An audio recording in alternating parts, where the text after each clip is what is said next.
Halo teman-teman catatan harian kuliah, kita kembali lagi. Nah, kali ini saya akan menemani teman-teman semuanya untuk membahas satu topik tentang kesehatan. Nah, topik apa sih yang akan kita bahas pada video kali ini?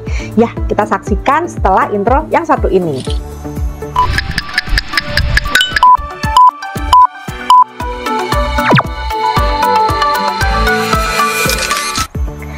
Teman-teman, kita kembali lagi. Nah, sebelumnya informasi ini akan sangat bermanfaat bagi teman-teman, khususnya bagi para perempuan dan terkhusus juga untuk ibu-ibu yang saat ini sedang menjalani masa-masa kehamilan, tentunya menantikan masa persalinan dan nantinya akan menjalani masa nifas.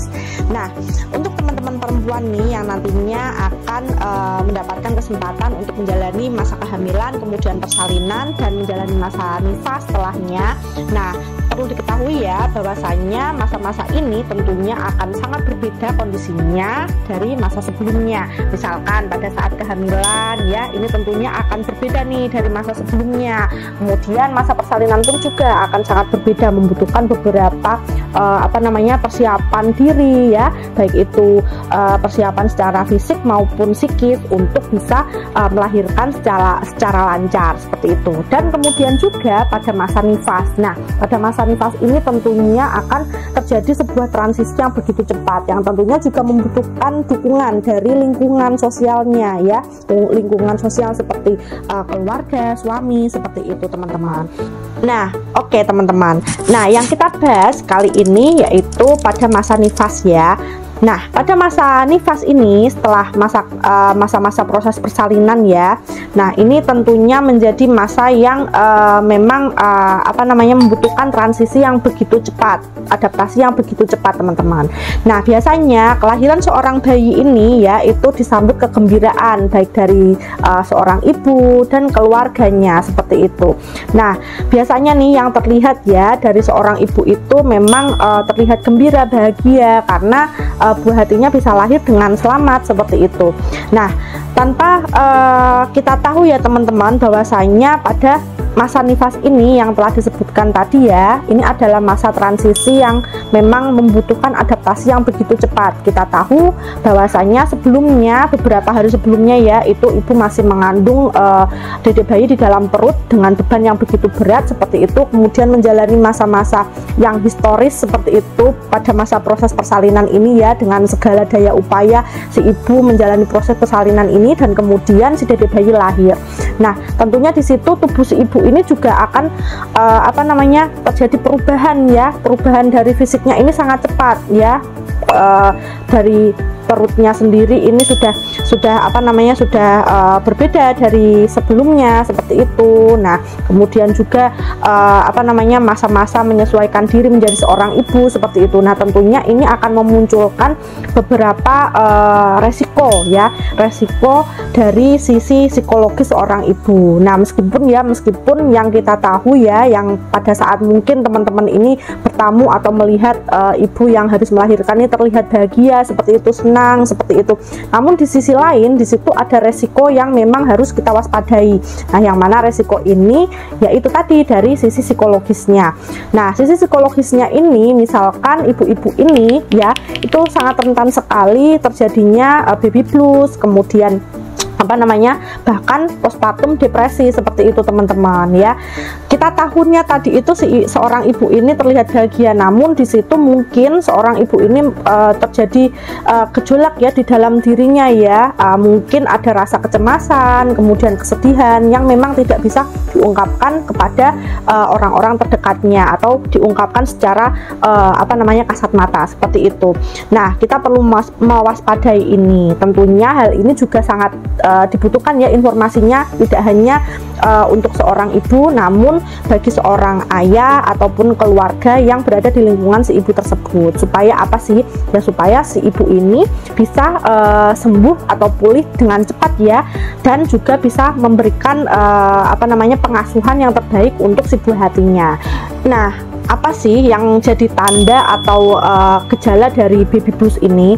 Nah, biasanya baby blues ini itu terjadi 2 atau 3 hari setelah melahirkan nih teman-teman. Nah, untuk gejala dari baby blues ini sendiri itu adanya perubahan suasana hati nih. Yang terlihat itu biasanya ibu ini sering menangis, kemudian merasa cemas yang berlebihan, dan juga sulit tidur nih ya. Nah, gejala-gejala ini mungkin akan berlangsung sampai sekitar 2 mingguan nih teman-teman.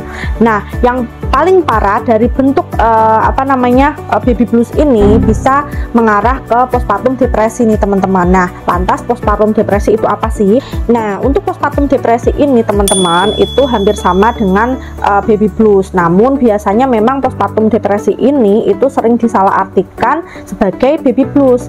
Nah, bedanya dengan baby blues ini teman-teman, untuk postpartum depresi ini itu gejalanya itu memang lebih intens, kemudian juga ini berlangsung lebih lama daripada baby blues. Jika baby blues tadi itu rentang gejalanya itu mulai dari 2 hari setelah atau 3 hari setelah persalinan sampai nanti berlangsung sekitar 2 minggu atau 3 mingguan. Nah, untuk postpartum depresi ini itu biasanya memang ada pendahuluan dari pada saat kehamilan akhir itu ibu sudah mengalami kecemasan yang berlebihan, kemudian sedih gitu, cenderung sedih, cenderung yang sering menangis seperti itu, hingga nanti berlangsung pada masa-masa nifas ini. Dan ini biasanya itu akan berlangsung berhari-hari ya, berminggu-minggu, bahkan berbulan-bulan, atau bahkan hampir setahunan seperti itu teman-teman. Nah, ini dampaknya itu lebih ekstrim daripada baby blues ya teman-teman, karena untuk postpartum depresi ini itu biasanya dia akan mengganggu kebutuhan sehari-harinya itu jadi tidak terpenuhi seperti itu. Kemudian kebutuhan untuk mengasuh dari si dedek bayinya ini juga akan terganggu seperti itu teman-teman. Nah, untuk gejalanya sendiri itu apa sih? Nah, yang pertama ya teman-teman, hampir sama dengan yang baby blues tadi, adanya perubahan suasana hati yang memang sangat parah seperti itu teman-teman. Nah, ibu ini cenderung sedih yang berlarut-larut seperti itu teman-teman, cenderung sering menyalahkan diri sendiri ya, kemudian menangis intens seperti itu ya, kemudian juga si ibu ini juga akan mengalami kesulitan untuk tidur, sering kepikiran, yang memang itu dari kesedihannya itu tadi teman-teman. Kemudian karena memang kesedihan itu tadi atau sebab kesedihan itu tadi sering terpikirkan oleh si ibu ini tadi teman-teman, jadi membuat si ibu ini menjadi susah tidur. Kemudian di situ ibu juga susah untuk makan ya, sehingga karena susah untuk makan, energinya terkuras. Nah, si ibu ini juga akan mengalami kelelahan seperti itu teman-teman. Kemudian juga si ibu ini cenderung untuk menarik diri dari teman maupun keluarga. Nah, juga nih teman-teman, yang paling parah lagi yaitu si ibu ini juga akan mengalami gangguan ikatan kepada si dedek bayinya seperti itu teman-teman. Bahkan kadang pula cenderung menolak dari si bayi ini. Juga nih kadang pula karena kesedihan ini atau sebab dari kesedihan si ibu ini yang tidak bisa diketahui ya sebabnya apa. Nah, si ibu ini kadang pula akan cenderung sering marah, kemudian menyalahkan diri sendiri seperti itu. Dan bahkan ini kadang pula si ibu ini akan mengalami keputusasaan nih teman-teman, karena memang dia kecewa dengan dirinya sendiri ya seperti itu. Nah, kemudian pula di sini komplikasi yang lebih lanjutnya adalah di situ adanya perbuatan kekerasan seperti itu, baik kekerasan menyakiti diri sendiri maupun menyakiti orang di sekitarnya. Dan yang paling parah lagi itu akan mengarah ke perbuatan bunuh diri seperti itu teman-teman. Nah, tentunya untuk postpartum depresi ini itu membutuhkan suatu treatment yang memang harus dijalani oleh si ibu ini. Oke, jangan biarkan ya untuk gejala ini semakin berlarut-larut, bahkan semakin parah ya, yang mana akan memunculkan gejala-gejala yang nantinya akan mengarah untuk menyakiti diri sendiri maupun menyakiti orang lain. Nah, segeralah untuk konsultasi dengan dokter atau tenaga kesehatan seperti bidan atau perawat yang merawat ibu-ibu sekalian. Oke, semoga informasi ini bermanfaat dan sampai jumpa di pembahasan berikutnya. Nah, selalu sehat dan selalu bahagia ya teman-teman. Oke, sampai jumpa.